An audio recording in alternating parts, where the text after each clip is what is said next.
Hello friends, কেমন আছো তোমরা সবাই? প্রায় অনেক দিন বাদেই তোমাদের সাথে মিনি ব্লগ শেয়ার করতে চলে আসলাম। তোমরা নিজেরা দেখেছই অনেকেই যে বাণীপুর মেলা হচ্ছে, আর হাবড়ার বাণীপুর মেলা কতটা ফেমাস তোমরা অনেকেই জানো। প্রথম দিনকে আমি তোমাদের জন্য মেলায় গিয়ে কোথায় কি আছে সবটা দেখিয়ে দিয়েছিলাম, কারণ যাতে তোমরা কি কিনতে চাও সেটা বুঝতে এবং সেই দোকানটা খুঁজতে সুবিধা হয়। তাই যারা ভিডিওটা দেখোনি, আমার ভিডিওতে গিয়ে শর্টসে দেখতে পাবে এই ভিডিওটি। তারপরে আমি চলে আসছি প্রায় শেষের দিনকে, যেদিনকে মেলা শেষ হয়ে যাবে সেই দিনকে মেলা ঘুরতে।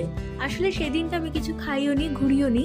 উদ্বোধনের দিন আমার প্রসেশন দেখতে দেখতেই অনেকটা সময় চলে গেছিল, আর তোমাদেরকে দেখাতে দেখাতে দুপুরে সেরকম একটা মেলা ঘুরতে আমার বিশেষ করে ভালো লাগে না। তাই রাত্রে মেলা শেষের দিন চলে গেছিলাম মেলায় ঘুরতে। দিনটা ছিল শনিবার দিন। মেলায় গেছিলাম আমি, মা, আমাদের এক ফ্যামিলির আঙ্কেল, তার ছেলে, তার মেয়ে আর অমিত।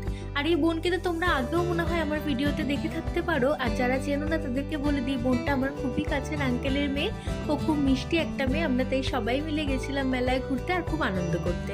মেলায় কি কি এসেছে সবটাই তোমরা দেখতে পাচ্ছ। আর এখানে যে কার্পেটের দোকানটা দেখলে, দোকানটা সত্যি কোয়ালিটি যুক্ত মাল থাকে। আমিও একটা কার্পেট নিয়েছি, সেই ক্লিপটা আমি এখন শেয়ার করতে পারছি না, কারণ কার্পেটটা আমি পরের দিনকে গিয়ে নিয়েছিলাম। তোমরা যদি দেখতে চাও তাহলে আমি অবশ্যই নেক্সট ভিডিওতে সেই কার্পেটের ছবিটা শেয়ার করে দেব।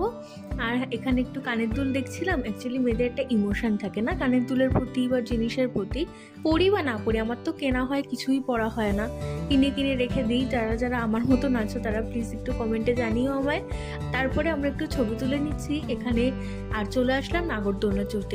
আমি চড়েছিলাম টরে টরে নাগরদোলনায়। আসলে প্রায় অনেক বছর পরই নাগরদোলনা চড়া হলো, তাও আবার বোনের বায়নায়।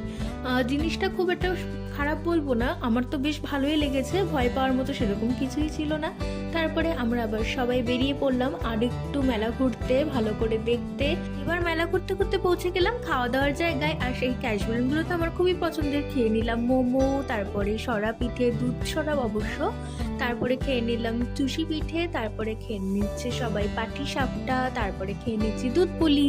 যারা যারা এই পিঠেগুলো ভালোবাসো শীতে খেতে, তারা তারা নিশ্চয়ই জানো এগুলো কতটা ইমোশন। আবারও আমরা একটুখানি ফটো সেশন করে নিলাম, তারপরে বেরিয়ে পড়লাম আর একটু মেলা ঘুরতে। আর ঘুরতে ঘুরতে চলে আসলাম সেই মাঠে যেখানে গ্যাস বেলুনের মেলা বলতে পারো।